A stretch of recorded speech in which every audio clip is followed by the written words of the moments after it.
All right, welcome everybody to this little activity I've got here for you. This is going to be kind of strange because this activity will talk about and introduce you to the concept of layers.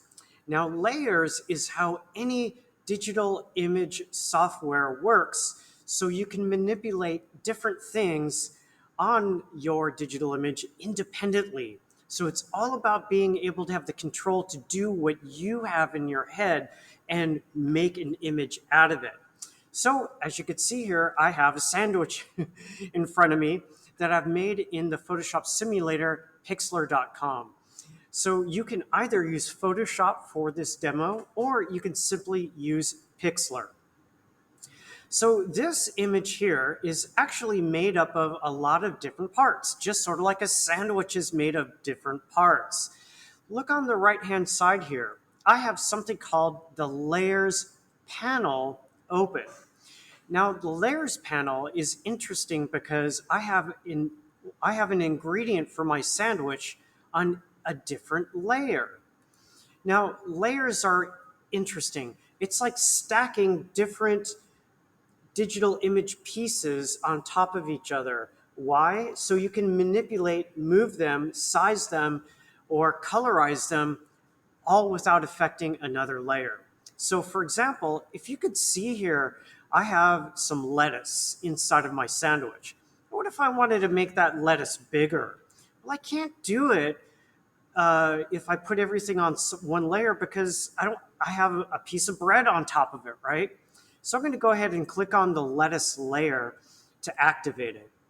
And then I'm going to simply grab my arrange tool here, and notice how there is a blue square around my lettuce. Now that just means that it's activated. So I'm going to grab on the lower right hand corner. You can grab any corner you want actually, and I'm going to click and drag it. Notice how my piece of lettuce got bigger because that's what I wanted to do, right? Now that's a pretty big piece of lettuce, but that's only one example. Notice also that when I click to move it around, nothing else moves but the lettuce. All the other sandwich parts that I have in here stayed the same. So that gives you a little bit of an inkling as to why any image editing program uses this layers concept.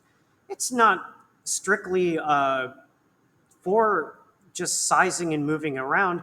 What if I wanted to change the color of the lettuce to purple? Maybe I wanted to make it cabbage or something like that. I don't know. But if I go and with the same lettuce layer selected, I'll just click on adjustment. Well, I'm sorry. It would be,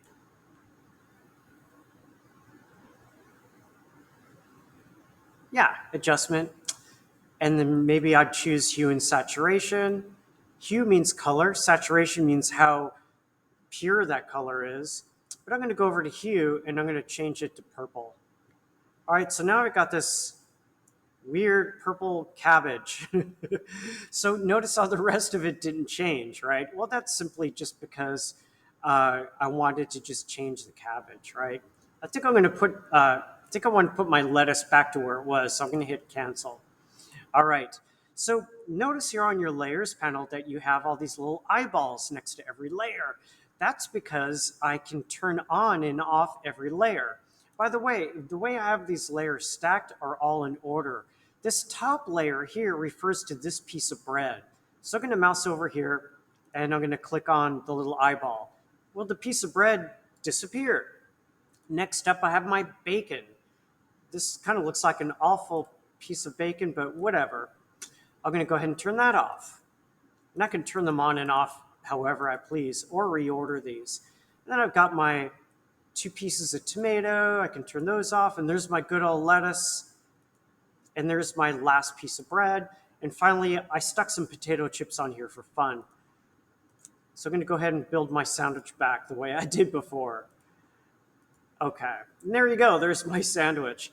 I could also, if I wanted to, go ahead and hide this one layer. Maybe I wanted the tomatoes on top of my bacon. Well, okay, I'm going to go to my bacon layer and click and drag it. Notice that I can rearrange any layer I want to a different position. Now my tomatoes are on top of it. And voila, yeah, my tomatoes are on top of it, uh, on top of my bacon layer because, yeah, they're stacked on top of it in my layers panel. Okay, you guys are going to practice this yourselves. So I'm going to go ahead and save this. And I'm always going to save this as a PXZ document. That's a Pixlr document. And of course, you're always going to save it to your OneDrive, right? Okay. Alrighty, guys. So I'm going to go ahead and close this. All right. So you guys know that you need to download a project file for this. So I'm going to assume that you've already done that. And I'm going to choose Open Image. And once you browse to your project file, you're going to see, or your project folder, you're going to see these 5 elements. So I'm going to go ahead and open up my plate. There it is. I'm going to make it a little bit bigger by unlocking my layer. Oops.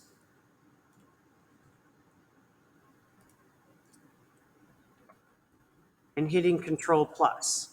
That way it's a little bit easier for me to see. Now I'm going to start building my sandwich.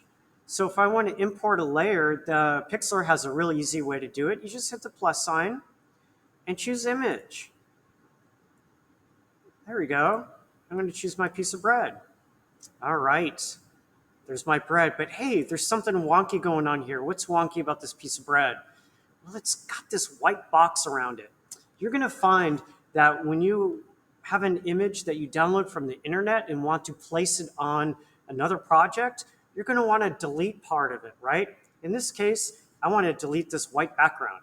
There's many ways to do that, but I am going to use the quick and dirty method to do this, and that is simply with the magic wand tool, or they call it the wand select tool. Now, this tool, basically what it does is after selecting it, if you mouse over any section of the layer that you want to delete, you just click on it and the application says, I see that you clicked on some white pixels. Well, I'm going to select all the white pixels I can, and then you can hit the delete key from there, or do whatever else you want to with your selection. I haven't talked about selections yet, but I'm going to go ahead and do that now after I make a couple of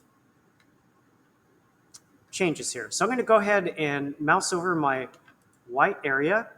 Now notice what I got here. If you can see, I'm going to go ahead and make this bigger so it's easy for you. I have what's called a selection going on here. That's these black and white marching dashes. A lot of people call them marching ants because it's a lot more fun to call them ants because ants usually go in a line, right? Now what we have here is we have a selection here. The software is saying, hey, you've actually activated these pixels that are enclosed inside of the marching ants. So anything that's white is now selected, and I can do all kinds of stuff to it. I can change the background color. I can do all kinds of funky things. But here, I just want to get rid of the white, right? So I'm just going to simply hit the delete key on my keyboard. There we go. And it's gone. Now, in case you, now that it's gone, I need to do one last thing. Forgot to tell you this. We need to deselect our selection. So there's all kinds of ways to do that. I'm going to show you the proper way to do it so you don't get messed up. Is just go to the select menu and just choose deselect. There you go. Now when you're working, you might think, what is that? What is these white halo that I see around here? I can still kind of see the white box. I don't want that, Mr. Sco. Well, that's where you do a little cleanup. So I'm going to grab my eraser tool. That's, again, the quick and dirty way of doing this. And notice that my eraser tool, like other paint tools, is a circle. I can change the size of my circle by clicking on elements up on here on this control bar.